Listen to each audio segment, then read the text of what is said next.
Fala pessoal, beleza?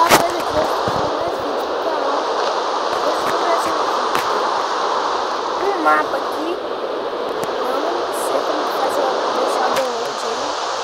Então ele é um mapa de estação de trem automática. Tem uns caminhos ali.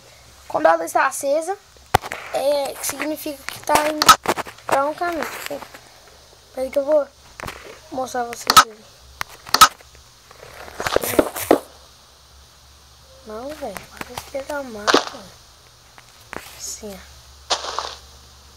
ó. Se tá aceso o caminho 2 aqui, então você vai pra ele. Só você apertar aqui assim, ó, tipo, eu quero ir pro caminho 4. Aí tá aceso ali.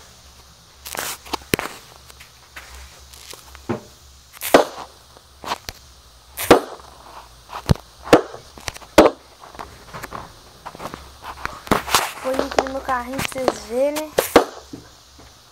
Não, mano, que merda, velho. Cara, ele quer dar o mapa.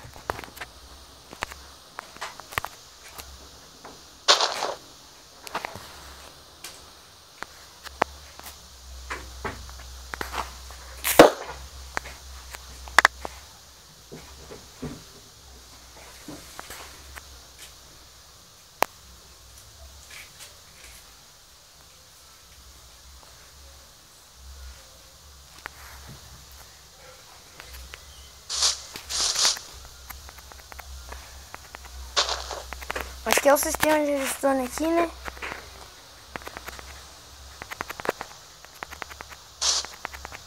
Ah, meu bichinho não quer voar, não. Ah, tudo de boa, então, né? Boa, jossa.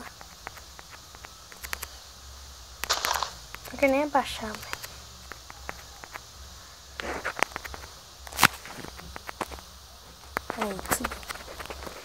Olha só, pra você ver o sistema de redstone que tem aqui.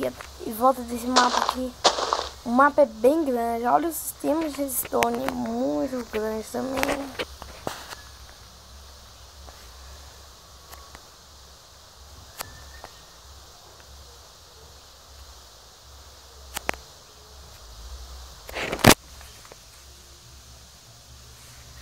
Ele é muito grande. Ele é feito no mundo reto.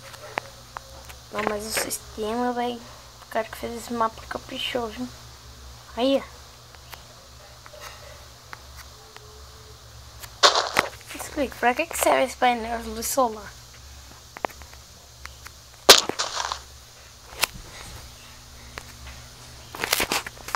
Beleza. E é isso, pessoal. Inscreva-se no canal, dá o like, favorito, compartilha se puder. E é isso, valeu e fui!